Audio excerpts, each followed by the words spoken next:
Hello from an idyllic winter in Netherlands. Speaking of, one of most common questions people like me, expats, migrants, what we get when we go move to another country is like, why did you come here? Obviously, most people will probably answer work or education. So in my case, it was work. Before moving to Netherlands, I lived in UK for almost 4 years. And then I got a job in a company. Actually, it was Viacom, so the good old MTV owner and stuff. I got a job there, and they said if they were asking if I would mind to relocate to Amsterdam. Obviously, they said the benefits would be the 30% ruling, which Netherlands has or used to have. I don't know how things are now. So that means that if you're a highly skilled professional, you move here for the first 5 years. I think it was 8, but then they reduced it to 5, but never mind. So for that period of time, you would not be charged 30% of your income. So the rest of it would be taxed, but the 30% would be exempt from tax. I thought this was really good, that this was gonna be good money. On one hand, it actually still meant on a yearly rate, I was paid less than the job that I was working before, because before I was a freelancer, and this was basically one of those rare permanent jobs that I had. So when I moved here, they gave me a relocation package. So, I thought, you've got colleagues, you've got people, like immediate network of people, that finding a flat or a house to share, which is really normal in UK and saves you a lot of money on the rent, it would be also equally simple and easy, straightforward. Turns out it wasn't. And I also relocated here in the pretty much the worst time of the year, which is April, May, the highest peak of the tourist season. It's also the celebration of the King's Day. Used to be Queen's Day before. And when I moved in here 2014, it was much wilder than it is now after COVID and everything. So a lot of people come here, millions. Everything was really expensive, so my whole relocation budget was totally gone within 2 weeks. I was lucky enough to find a room with an old guy for a while, but must admit 60 plus years old, and he was still a heroin user, so that was really not exactly the kind of environment you want to be in. But having said that, I quickly realized, at least when it comes to Amsterdam, how much of this stuff is around and how many people are hooked on all sorts of things. Yeah? Anyway, moving here, the shock about the relocation and then cost of living in terms of how expensive the rent and everything is, public transport, etc. It ended up costing me almost about half of my income to pay for the rent and the bills, and then on an average, I would say between 500 to 1,000 euros extra per month for food and other necessities. Totally depends also how much you go and eat outside and stuff like that, but that's on average. So yeah, that was how I landed here in this beautiful country where you get this bit of snow. It's kind of like, I would say about 10 centimeters or about 5 inches. Everything stops. Trains, buses, all completely stopped, and that's it. But okay. There's a lot of other things with this country, I realized later. People tend to smile a lot, but behind that smile there's like, I mean, the smiles in themselves are just a mask. Behind it you can see, even before COVID, you could see loads of stress, competition, sort of everyone for themselves. When I moved to UK, which really surprised me even compared to my own people, other people that were there, and it didn't matter whether it was actual British people or other expats, but people tend to really help each other a lot more. You know, if you get into trouble, they won't wait for you to beg or ask, but they just see that you need help and they will help. So when I came here, it was exact opposite, and it was a cultural shock also in terms of socializing. You sit in a pub in UK, you don't know anyone, within about 15 minutes or so you're gonna be chatting with someone, you're gonna be talking with someone, and they're not gonna be just asking you questions. Why are you here? What do you do here? What kind of work? And then after 10 minutes you just are not interesting to them anymore. This is what happens in Netherlands. That's how you get introduced. There's a bit of small talk. If you don't have much else to say, and especially when you're not trying to speak Dutch yet, not much going on.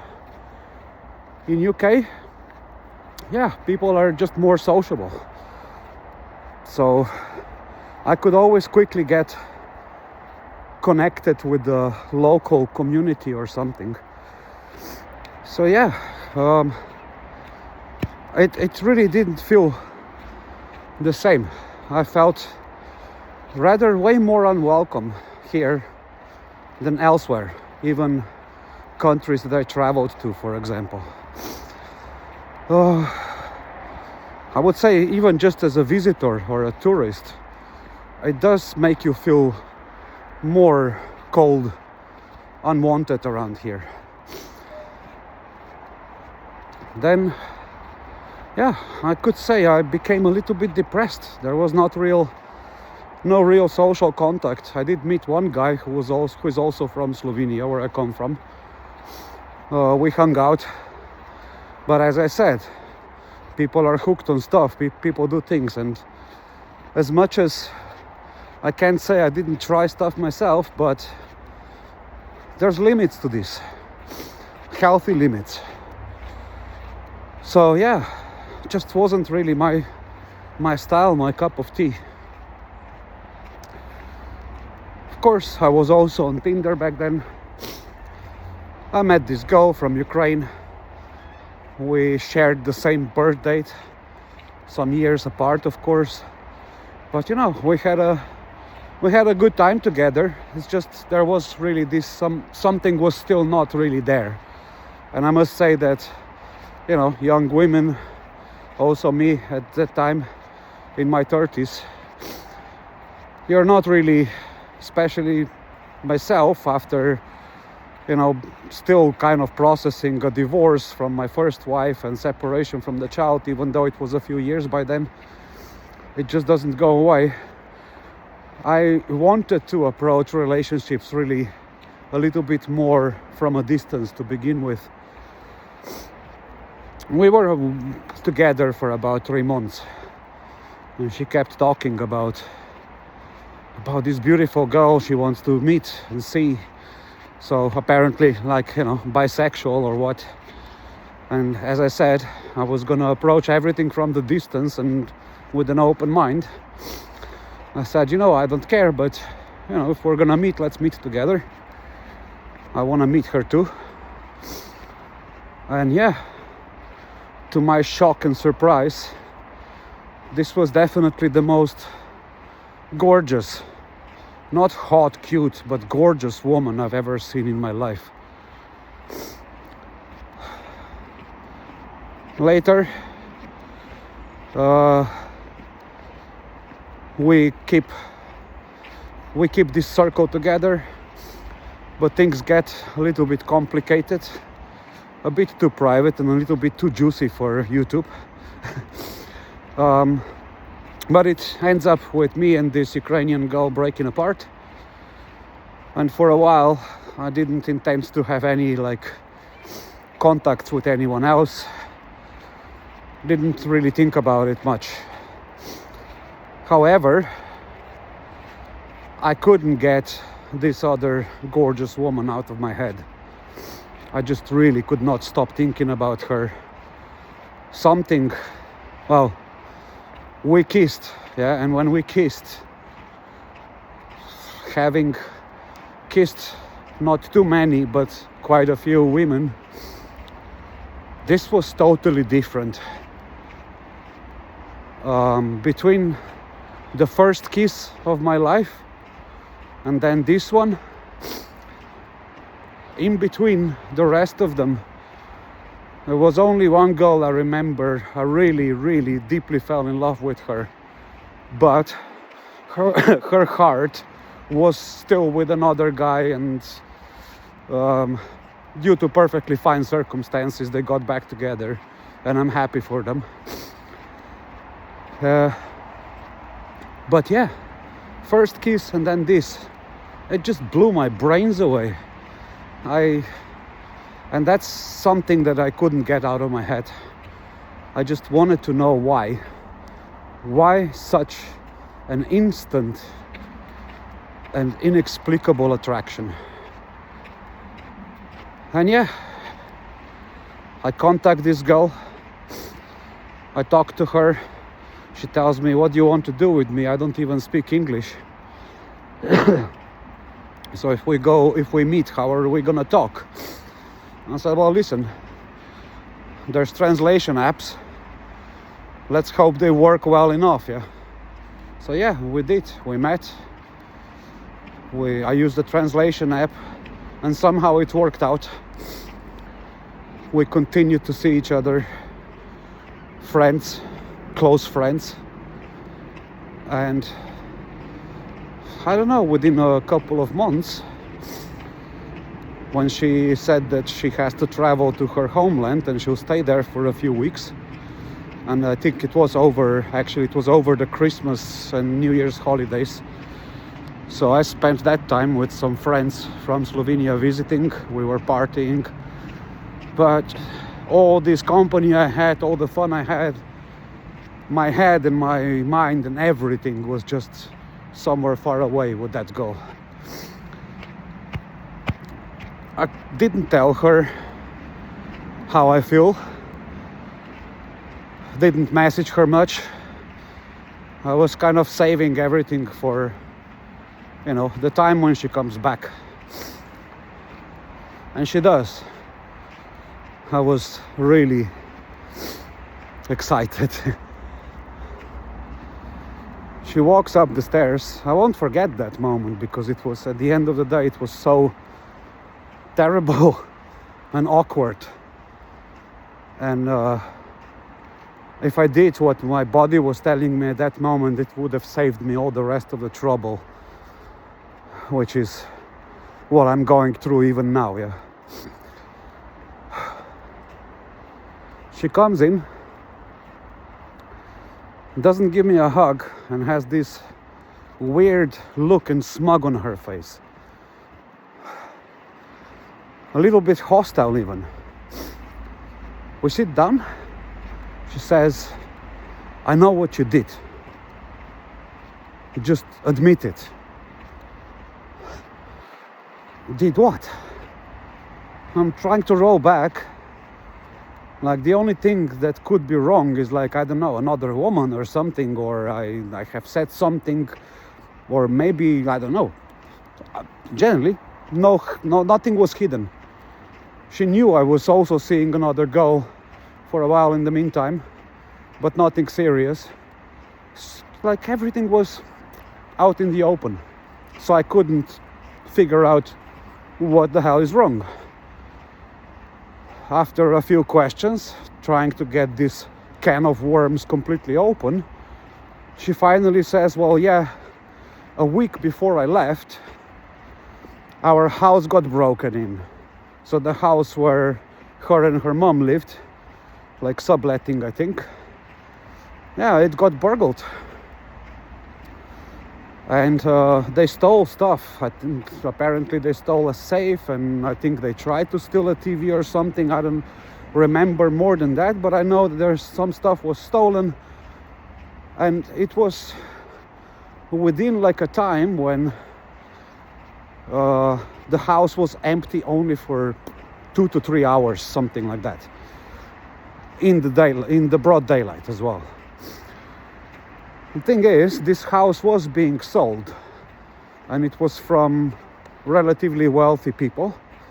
So I suppose my assumption was that this was some sort of organized crime related, connected with the property retailers and sellers, because they would probably get extra money giving info about wealthy spaces being sold but not completely evicted yet. Either way, apparently I was suspected by this woman and her mother that I'm the one that has something to do with this. So I honestly couldn't believe my ears, my eyes.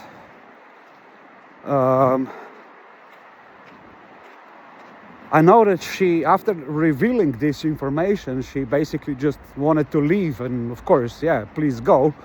Not that I'm gonna be able to understand any of your explanations how you came to this conclusion. So okay. And yeah, that's it. No hugs, no nothing. Goodbye. I felt devastated and really confused. Then the night afterwards, I was going through the city, minding my own business, already kind of playing in my head, well, that's it, this, I guess I'm not lucky, yeah. So I was already trying to push everything behind me, and then I get a call from her saying, listen, I've been thinking about this and I care about you. I would like to talk. Yeah? Well, okay, fine. We met, we spoke about it, we discussed it, details, why they came up with this conclusion, why it doesn't make any sense for me. Also because it doesn't matter whether I have money or I don't. I mean, I've suffered with a lot less before. I've had much more before. But I would have not ever crossed the line of like robbing something or someone. Even though I've often said in a joke, wouldn't it be fun to just rob a bank and get the fuck out of here? But to actually execute any of those intrusive thoughts, that's a totally different level for me. Of course not. So I starve. If I can't eat, I'll starve. I'll try to do my best and work, but as I've realized in the past few years, sending over 2,000 applications, getting no responses whatsoever, all the career, all the experience, all the great work I've done in the past, it matters nothing right now. So it is what it is. Now I would never really break into someone's place, really. If I had to, then I'd rather rob a bank. Well, if I did listen to my body, which it said you should never allow anyone to put you down that low, because you're not that kind of a person, and if they do, bye-bye. If I listened to that, I'd probably be God knows how much wealthier right now, father of another few children or not, who knows. But at least I would not end up pondering in this bloody cold how I'm gonna pay for my electrical bills, just not to freeze on my fucking boat, and not keep pondering about the past and how I ended up in a decade of toxic abuse and stuff that also made me become someone that I really didn't want to. And here we are. Goddamn Netherlands. That's how I got here. I'm gonna try and get some warm soup. Cheer myself up. I'm stuck. I can't even go to the store today. Peace. Love you all.